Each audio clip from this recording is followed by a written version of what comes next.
really sprout up. They've got, whoa, they're going now. I don't know how long it takes for.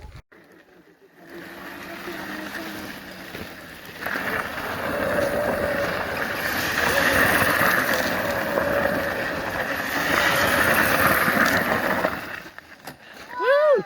We're eating our.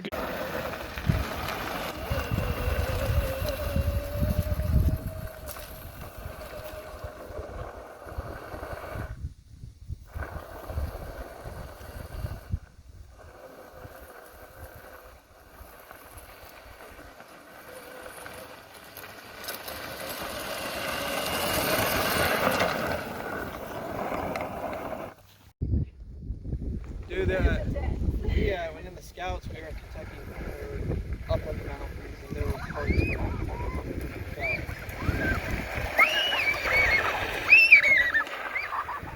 where and one of the kids, Kyle, Udall, little guy, we're like laughing, and we look down, he just down, he ran over there, and it was like this natural slide. It was weird. It was like a slide with dirt down. We looked down, he wasn't there. He stopped and he was like, look at it. Oh, I forgot to. Hey, pause. Okay.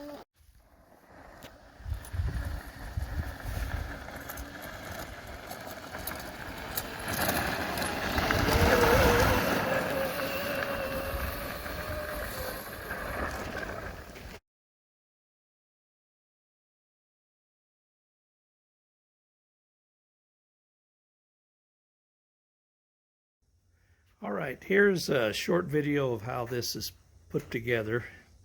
There's the back, move along the side.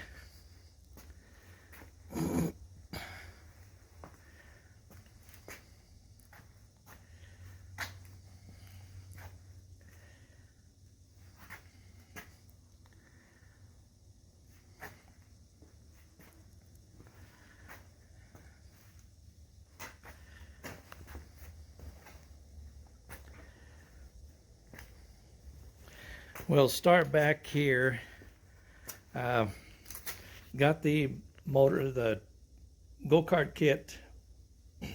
That is the motor and the controller, throttle on Amazon for a little over $100, or right about $100. And that includes the chain and the sprocket that goes on the wheel. Controller is right down there. It's a 1,000-watt motor, but this one is a brushed motor. Most of the newer ones are brushless, which gives them a little more power. And then the wheels were Harbor Freight for about $7 a piece. Here's how they come, like that. Although these are black, they're either way. They've got them black sometimes when you go in there, sometimes they're white. I think the black ones are usually a little better bearing in them. At the time I got them, this was built about 3 years ago.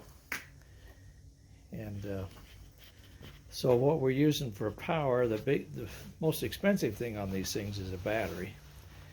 And what I had was a Snapper weed eater with a 60-volt battery.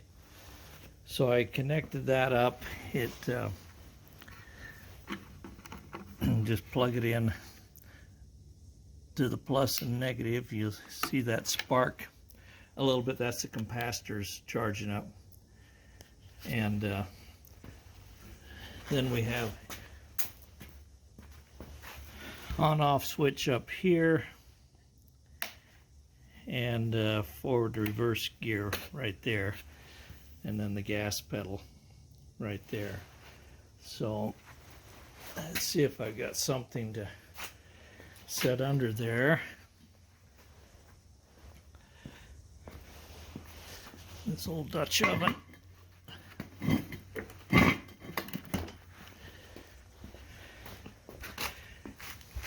And you hit the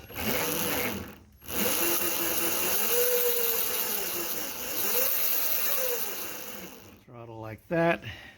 Then we can turn it off and pull it out of gear. So that's about it. I did add a chain tensioner to it. Had a little trouble with the chain coming off. So that's the chain tensioner. And did have to put a stop on that right there to keep the chain, because it has a reverse, and when you put it in reverse, this tensioner wants to go with the chain and go back, and that pulls the chain off of the sprocket.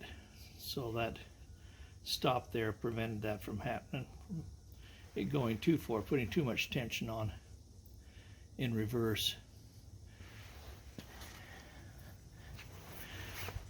This battery will last, probably go about 5 miles with that battery.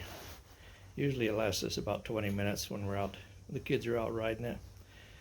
But with 2 batteries, you can keep going, charge one while you're using the other one. We bought this Snapper lawn or weed eater a number of years back, and then I bought a similar chainsaw that uses the same battery. This is PowerWorks, and actually the Snapper is built by PowerWorks. So that gave us, these are only $150 for the chainsaw, and they're really a nice little chainsaw. So to have the extra batteries, that was a good way to do it. You can, now these are rated at 60 volt. You might think, well, that's over too much volts for that controller and motor, but they hype them up as 60 volts. Are really, that's peak voltage, and a 48 volt battery runs a little over 52 peak. So they're not that far apart. They're close enough that it hasn't caused any problems. I haven't any trouble with the controller with those. If anything, these batteries can get overworked from the motor, and you got to watch that.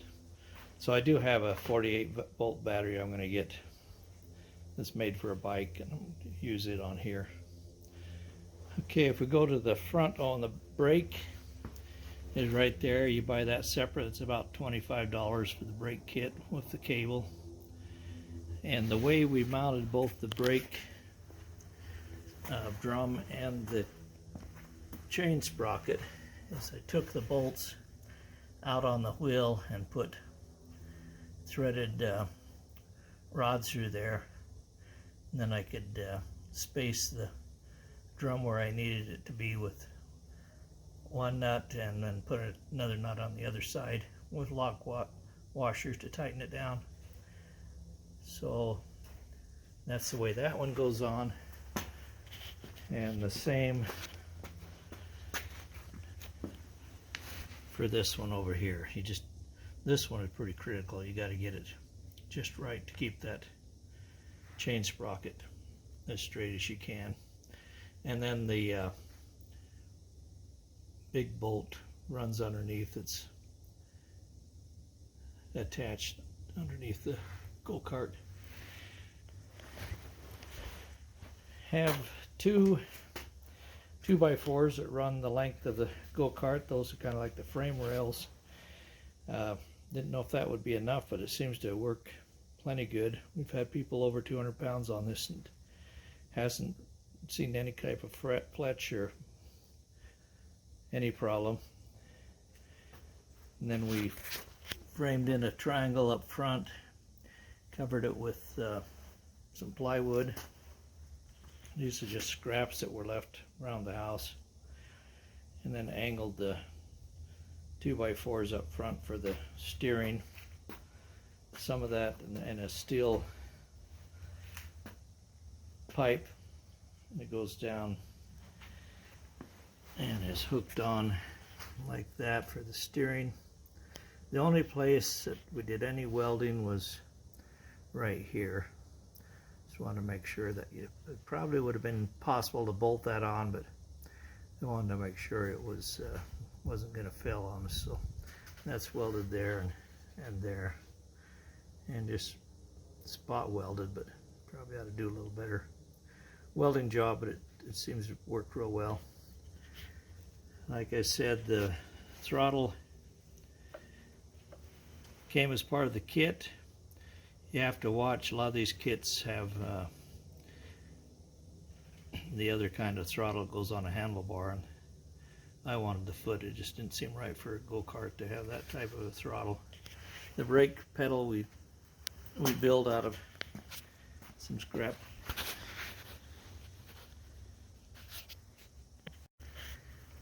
Brake pedal we built out of some scrap wood and put a spring on it so it return.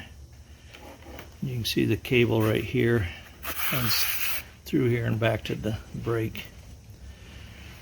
And steering wheel was just one that was around the house that had gone in a car. That's a Grant steering wheel, so it kind of decorated it up good. The seat got at Goodwill. It was on an old school desk that they wanted $7 for, so I thought that would make a great seat for the go-kart. So we bought the $7 school desk and took the seat off of it. Let's see, what else is there? Maybe to look underneath.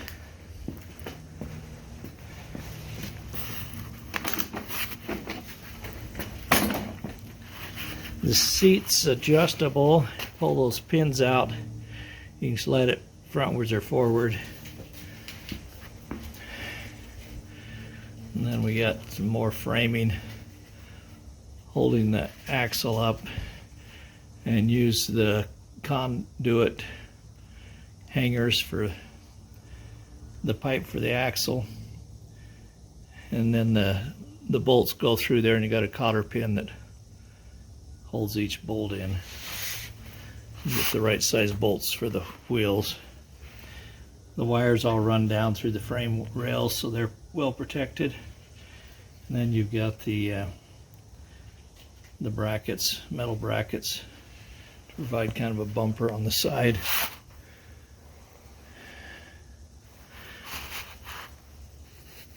And got some locking nuts for the bolts that go in the front, because those are, you got to get just right or they will come loose.